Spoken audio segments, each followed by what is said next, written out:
pendidikan adalah senjata yang paling ampuh yang kita gunakan untuk mengubah dunia. Nelson Mandela.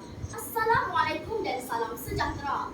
Bismillahirrahmanirrahim. Terima kasih peneraja acara, barisan panel hakim yang sentiasa bersama panci keadilan, rakan-rakan luar negara kelab dan para hadirin yang saya hormati sekalian. Rakan-rakan pendengar yang saya hormati, tampilnya saya di sini adalah untuk menyampaikan pidato saya yang bertajuk Sekolah Sejahtera Tunjang Negara. Pada 21 Februari 1922, Kementerian Pendidikan Malaysia telah melancarkan konsep Sekolahku Sejahtera. Apa maksud di sebalik perkataan sejahtera ini?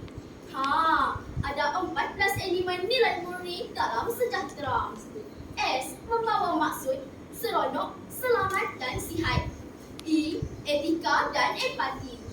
J, jati diri. A, adab sopan. H, harmoni. T, tekun, teliti dan terampil. E, eksplorasi. R, rasional.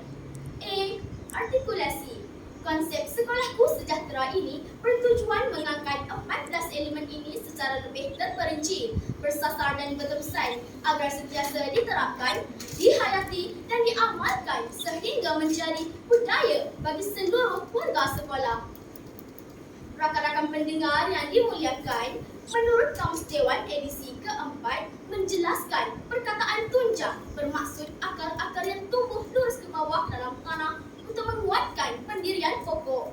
Maknanya, sekolah sejahtera tunjang negara boleh simpulkan bahawa sekolah iaitu tempat untuk menerima dan diberi pelajaran dalam keadaan yang selamat, aman, selesa, sihat dan menggembirakan untuk melahirkan insan yang mampu menjaga keharmonian, pembangunan dan masa depan negara.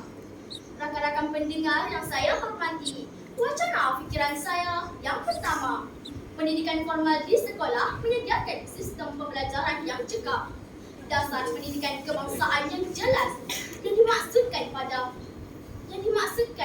pada 1957 adalah berdasarkan falsafah pendidikan kebangsaan yang jelas menyatakan bahawa pendidikan di Malaysia adalah satu usaha berterusan ke arah memperkembangkan lagi potensi individu-individu secara menyeluruh. Suasana kondusif serta prasarana terbaik di sekolah disokong dengan peningkatan kurikulum terkini menjadikan kualiti pendidikan di Malaysia diiktiraf terbaik di dunia. Rakan-rakan pendengar yang saya kasihi, wacana fikiran saya yang kedua, sekolah merupakan pusat pembangunan pelajar dan penyebaran ilmu. Sekolah merupakan pusat penyebaran ilmu pengetahuan bagi melahirkan generasi berminda kelas pertama. Di sekolah membolehkan kita menerangkan pelbagai cabang ilmu, idea dan penemuan baharu yang sentiasa kritis dan inovatif. Tanpa ilmu, seseorang itu mustahil untuk mengorak langkah ke hadapan daripada sekecil-kecil perkara sehingga sebesar-besar perkara. Sehinggakan jika seseorang itu ingin menangkap ikan di sawah sekalipun memerlukan ilmu, apatah lagi membina sebuah negara. Rakan-rakan pendengar yang budiman, wacana fikiran saya yang ketiga, guru adalah tunggak dalam pembangunan negara. Guru merupakan tunggak utama dalam memastikan aspirasi sekolah sejahtera terlaksana. Peranan dan fungsi guru bukan sahaja menyampaikan ilmu kepada kita, bahkan berperanan untuk memastikan kita semua lahir daripada pendidikan negara yang mempunyai khasiat serta daya saing yang tinggi. Sejarah telah membuktikan bahawa kegemilangan sebuah negara bergantung kepada kecemerlangan rakyatnya, dan orang yang berperanan besar mewujudkan kegemilangan tersebut ialah guru. Dalam erti kata lain, tidak akan adanya doktor, jurutera, saintis, profesor dan menteri dan sebagainya tanpa adanya didikan awal daripada guru. Rakan-rakan pendengar yang dimuliakan, di akhir kalam dapatlah saya simpulkan benarlah bahawa sekolah sejahtera tunjang negara. Di sekolah tempat menjadikan pendidikan formal. Di sekolahlah pusat pembangunan dan penyebaran ilmu, manakala guru adalah nadi utama dalam usaha untuk membangunkan modal insan yang memacu kemajuan negara pada masa hadapan. Mari kita ingat Satu buku, satu pena, satu anak dan satu guru dapat mengubah dunia. Sekian wabillahi taufiq wal hidayah. Assalamualaikum warahmatullahi wabarakatuh. Assalamualaikum warahmatullahi wabarakatuh dan salam sejahtera. Bismillahirrahmanirrahim. Terima kasih sekali lagi kepada raja acara, panel juri yang arif lagi bijaksana. Dif-dif kehormat, seterusnya hadirin semua. Bersua kita buat kali kedua. Maudu pidato saya yang kedua pada hari ini ialah kesan-kesan rasuah.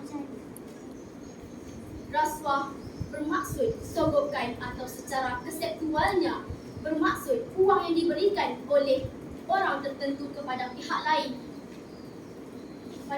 lain untuk menyembunyikan sesuatu perkara atau mendapatkan sesuatu dengan cara yang mudah dan cepat, tetapi salah dari segi undang-undang negara. Hadirin yang dihormati sekalian, kesan rasuah yang besar. Kesan rasuah yang paling besar, rasuah mampu melumpuhkan fungsi perjalanan sesuatu organisasi kerana ada penipuan di dalam urusan. Rasuah juga mampu merosakkan nama baik negara. Justru itu, kita kena berhati-hati dengan amalan rasuah ini. Kesimpulannya, kesan-kesan rasuah ada banyak yang perlu kita tahu. Kita juga perlu mengambil berat tentang rasuah ini. Untuk mengelakkan amalan rasuah ini, kita perlu memberitahu pendidikan kepada masyarakat umum tentang amalan rasuah ini. Rasuah merupakan gejala yang sinonim dalam masyarakat kita pada hari ini. Sekian, wabillahi taufiq wal hidayah. Assalamualaikum warahmatullahi wabarakatuh.